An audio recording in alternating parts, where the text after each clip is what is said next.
অসমলৈ হিন্দু বাংলাদেশী আহিবনে নাহে প্ৰকৃততে বিজেপিয়ে বাংলাদেশী আনিবনে নানে যাত্ৰীদ্ৰোহী নাগৰিকত্ব সংশোধনী বিধেয়কক লৈ উত্তাল ৰাজ্য জাতি মাটি ভেটিৰ কথা কোৱা চৰকাৰে কি কৰিবলৈ ওলাইছে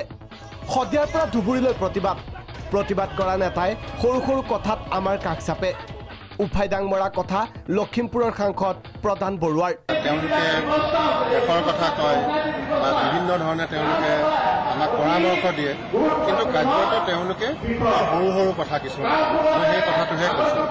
হিন্দু বাংলাদেশী নাহে এয়া অপপ্ৰচাৰ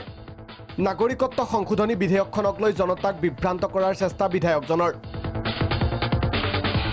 দল সংগঠনক কটাক্ষ কৰিলে বিজেপিৰ ৰাজ্যিক সভাপতি ৰঞ্জিত দাসেও নাগৰিকত্ব সংশোধনী বিধেয়কৰ জৰিয়তে হিন্দু বাংলাদেশীক ৰাজ্যত সংস্থাপন দিব বিচাৰিছে বিজেপি চৰকাৰে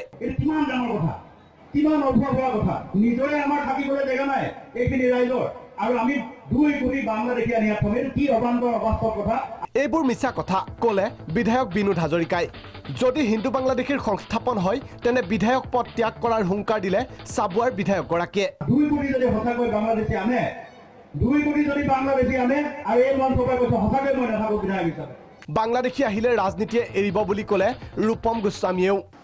যদি বাংলাদেশৰ পৰা এজনো বিদেশী আহে মই ব্যক্তিগতভাৱে ৰাজনীতিৰ পৰা ৰাজনীতি ত্যাগ সময় আহক ৰাজ্যবাসীয়ে চাব কোৰ পানী কলৈ যায় চাবুৱাৰ পৰা জ্যোতিকা ফুকন আৰু গুৱাহাটীৰ পৰা নয়নজ্যোতি ভূঞা ৰিপৰ্ট প্ৰাগ নিউজ